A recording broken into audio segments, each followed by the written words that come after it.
تو کہا اگر تم اپنی جانوں پہ ظلم کر بیٹھو تو میرے محبوب کی چوکھٹ پہ آ جاؤ. اور یہ حضور کی حیات طیبہ میں بھی تھا، ظاہری حیات میں بھی، کہ حضور کے پاس جائیں جب اپنی جانوں پہ ظلم کر بیٹھیں، جس طرح حضرت ابو لبابہ سے ہوا.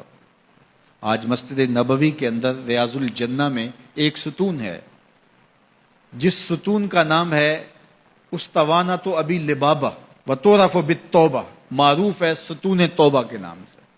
حاجی جب جاتا ہے تو اس کی خواہش ہوتی ہے ریاض الجنہ میں جگہ مل جائے. ریاض الجنہ میں چلا جائے تو اس کی عرض ہوتی ہے کہ استوان ابی لبابہ کے پاس 2 نفل مل جائیں توبہ کے. یہ حضور کے مصلے سے حجرہ عائشہ کے درمیان میں پڑتا ہے. ابو لبابہ سے ایک معاملہ ہو گیا، بنو قریظہ کو انہوں نے ایک راز بتا دی اس طرح اشارہ کر کے کہ تمہاری گردن کاٹ دی جائے گی. یہ غزوہ احزاب کے بعد پھر خود ہی انہیں احساس ہوا کہ مجھ سے غلطی ہو گئی ہے، تو انہوں نے اپنے آپ کو ستون کے ساتھ بندھوا دیا اور کہا کہ جب تک میری توبہ نہیں ہوگی اتنی دیر تک یہیں بندہ رہوں گا. تو حضور نے دیکھا تو اب چونکہ انہوں نے قسم کر لی تھی، فرمایا ٹھیک ہے جس طرح اللہ کا حکم آتا ہے. اور حضور جاتے ہیں آتے ہیں، رستے میں یہ ستون پڑتا ہے تو حضور کے دل سے ان کے لیے مغفرت کی دعائیں نکلتی کہ اللہ انہیں معاف کر دے. 6 دن اور 6 راتیں مسلسل وہ ستون کے ساتھ بندے رہے کہ میرا گناہ معاف ہو جائے. اللہ اکبر. پھر اللہ کے محبوب پر وحی نازل ہوئی. ابھی پردے کے حکام نہیں اترے تھے.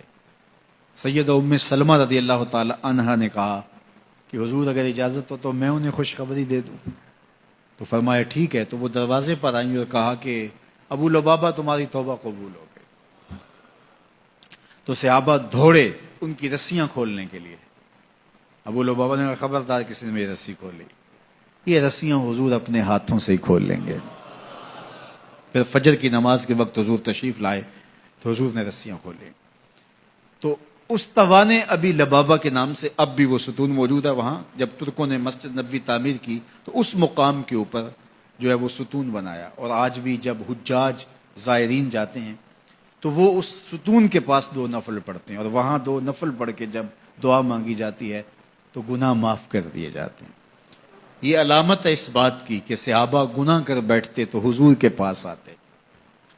اب حضور کے وصال کے بعد بھی یہ عمل صحابہ میں جاری رہا، تابعین میں جاری رہا، بعد میں آنے والوں کے لیے جاری رہا، اور آج تک امت وہاں جا کے حضور سے شفاعت کی طلبگار ہوتی ہے اور اپنے گناہوں کی معافی اللہ کی حضور کے وسیلے سے طلب کرتی ہے.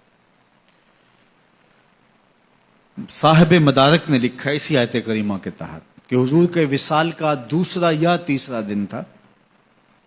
ایک عربی دیہاتی دور دراز سے سفر کر کے مدینۃ المنورہ پہنچا حضور سے ملنے کے لیے. جب داخل ہوا تو پتہ چلا کہ حضور کا تو وصال ہو گیا 3 دن پہلے. تو پھر اس پہ کیا گزری، اس نے رونا شروع کر دیا اور حضور کے روضے پہ آیا، قبر انور کی مٹی کو اپنے سر پہ ڈالتا اور کہتا حضور میں تو گناہوں کی بخشش کے لیے آیا تھا، اللہ کا کلام پڑھا تھا اگر اپنی جانوں پہ ظلم کر بیٹھو تو محبوب کی چوکھٹ پہ آ جاؤ.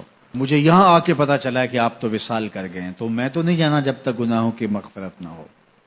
ضد کر بیٹھا تیرے کولوں انج منگاں گا جویں اڑیاں کرے ایانا.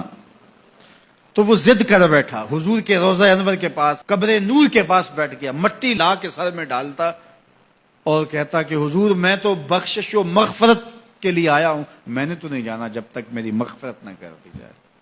تو صاحب مدارک نے لکھا ہے فنودی من القبر انہ قد غفر لک، قبر نور سے آواز آئی جا تیرے گناہ معاف کر دیے گئے. یہ حضور کے وصال سے 3 دن بعد کی کہانی ہے. اور اس کے ایک عرصہ بعد امام عطبی کہتے ہیں میں حضور کے روضے کے پاس بیٹھا تھا اور ایک دیہاتی آیا اور اس نے بھی فریادیں کی اور فریادیں کر کے چلا گیا، اور میں بیٹھا تھا، بیٹھے بیٹھے اونگ آ گئی تو حضور کی زیارت خواب میں ہوئی اور آپ نے فرمایا اے عطبی اٹھو اور اس عربی دیہاتی کو ڈھونڈو اور جب مل جائے میری طرف سے جنت کی بشارت دے دو. مجرم ہو تو منہ اشکوں سے دھوتے چلے آؤ، مجرم ہو تو منہ اشکوں سے دھوتے چلے آؤ، آؤ در تواب پہ روتے چلے آؤ. قرآن میں مذکور ہے بخشش کا طریقہ، سرکار کی دہلیز سے ہوتے چلے آؤ. کہا جرم کر بیٹھو تو محبوب کی چوکھٹ پہ آ جاؤ. پھر کیا ہوگا؟ لَوَجَدُ اللَّهَ تَوَّابًا رَحِيمًا. تم تو گناہوں کی معافی لینے آئے تھے لیکن محبوب کو ساتھ لے آئے ہو، لہذا وسیلہ حضور کا ڈالا ہے تو گناہ تو معاف ہوں گے ہی ہوں گے، اضافی رحمتیں بھی عطا کر دی جائیں گی. اللہ اکبر. کرم نوازیاں ہو جائیں گی. تو ان کے در پہ حاضری سعادت مند لوگوں کا عمل اور وظیفہ رہا ہے.